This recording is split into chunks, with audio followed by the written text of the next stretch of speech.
It's been a long time coming, but Gallifrey's pride and joy, the spanking new 3G pitch, was open for business on Saturday. Last-minute preparations put the finishing touches to the remarkable facility, which helped him become one of only 4 matches to be played that day, the rest succumbing to the frost. Their opponents were First Division League leaders Preston Athletic, in the first round of the King Cup.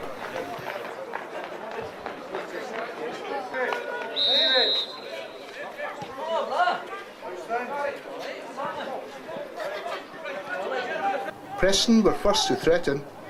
Phil Hobbins' free kick wasn't cleared, and Fraser Henderson hit the side netting. Gala replied with a period of intense pressure.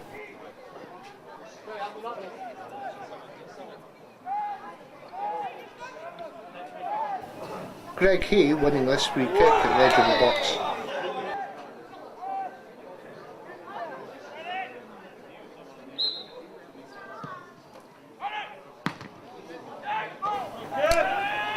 Jerry Rossi's delivery falling to Grant Gass at the other touchline. Preston's Kevin Kearney putting it behind. There followed 3 corner kicks, all taken by Jay Wilson.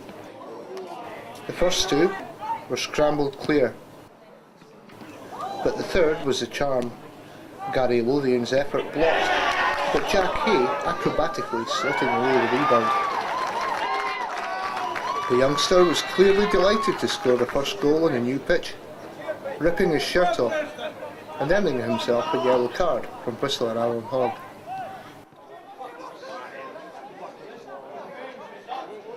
Ferrydean clearly felt at home.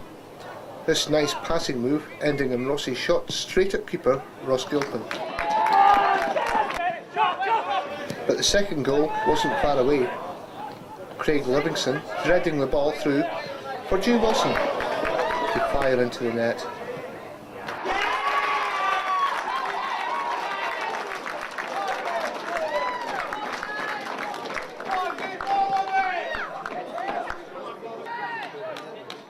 Preston were finding it difficult to come to terms with the surface, and Gala were quick to take advantage.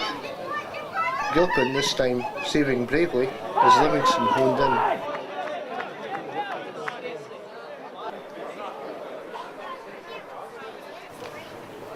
But it came at a price. The keeper took a bad knock to his leg and had to leave the field, replaced by youngster Sean Thompson. This gave Preston the impetus to push up the pitch. Mark Stewart finding Hobbins, who couldn't get a clean header. But the pressure eventually paid off. Matt Costello scrambling home the strike from this corner. 2-1.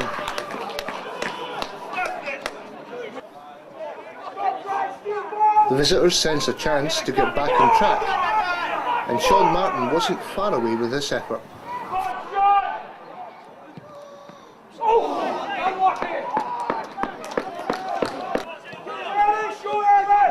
The last chance of the half fell to Livingston.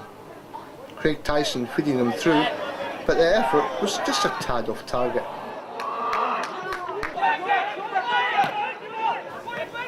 Even though Preston had put their foot in the door, it was still very much Ferrydean's party. As the players took to the changing rooms at half-time, the crowd were buzzing with the anticipation of a second period that could be equally as good.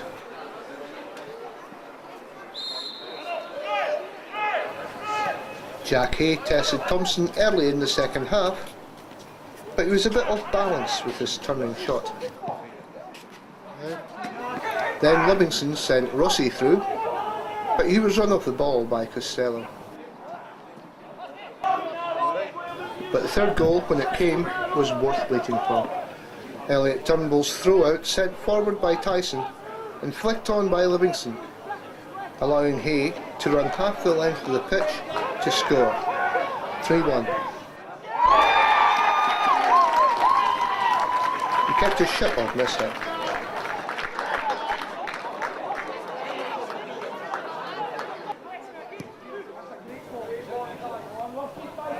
The Fairies kept pushing, and when Hay set up Rossi, the captain could maybe have done a bit better.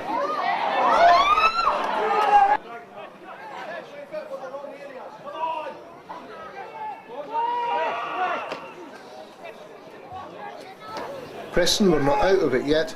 Turnbull coming to the rescue here from Costello and Henderson.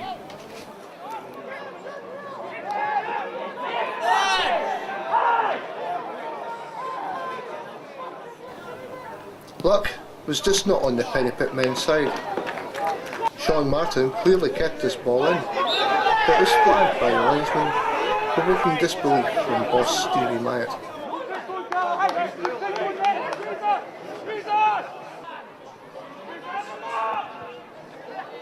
And when Kevin Kearney's snapshot flew over the bar,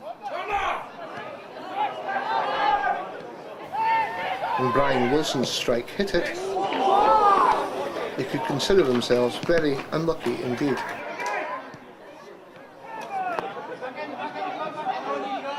After Livingston turned Hayes cross wide of the post at the other end, Preston did have the ball in the net through Henderson, but it was called back for offside.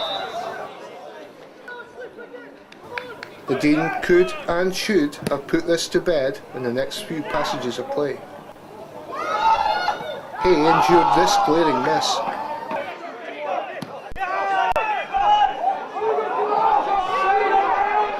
And this one.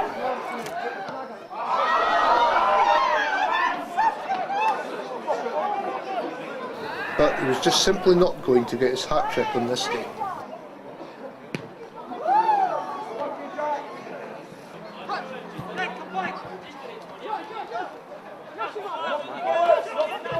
Substitute Rob Hewitson almost made it 4, but his shot was also just wide of the mark. However, they had done enough, knocking the league leaders out of the King Cup. After the game, I spoke to Fairy Dean and Preston bosses Fraser Lothian and Stevie Myatt. Congratulations again, Fraser. Good win. It was a good win. I think the incentive was there for a home tie for the next round, and I think the boys were out there and proved that they can play football on this pitch, and I think it suits us. And I thought we thoroughly deserved the win. I think everybody worked hard. I think we had chances there to maybe take 1 or 3 goals, but it didn't happen. But at the end of the day, we were creating chances, which is the main thing. And I'm just chuffed with the players because there's a wee bit of pressure on them today, I think, and that'll be it off. Do you think it was more you having a really good day or Preston having an off day today? Because they certainly didn't look like the league leaders. Well, I think there were still times that they can be dangerous. We know what they're capable of, and obviously the league's the same as us. It's the most important thing at the end of the day, and I think the day we were superior. The first half hour I thought we played some great stuff. But again, we've got to take this performance into the league, starting next week home here to Gold Street. The new pitch is certainly conducive to the way to play. Yeah, it suits us. I think as you seen today, we like to pass the ball. Sometimes I'd like there was maybe too much pass at the back there, but I feel in that we were playing some great stuff. And I thought the players worked hard, and that's the main thing. Everybody worked for each other, and we're playing as a team. There's we're not carrying anybody at the minute. I think that the subs came on, then okay when they came on. Albeit Jack was only on for 5 minutes, but he'll get his chance. The boys on the bench will all get their chance. Maybe I have to rotate things here and there now and again because we have got a lot of games left. So I'm quite happy. I'm just happy. We've got Ormiston next round at home, a winnable game. But we'll get ready for the league next week. Okay, great stuff. Thanks very much, Chris. Well, Stevie, what happened today? Looked a bit under par. Possibly. Perhaps Gala had a wee bit impetus in terms of the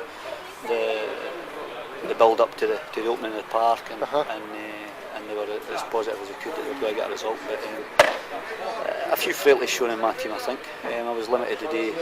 I had a couple of players missing that maybe would have altered the shape of my team, but no excuses at all. I thought I've got some complaint over the way we lost a couple of goals. But I think, taking everything into account, I think Gala were deserved winners.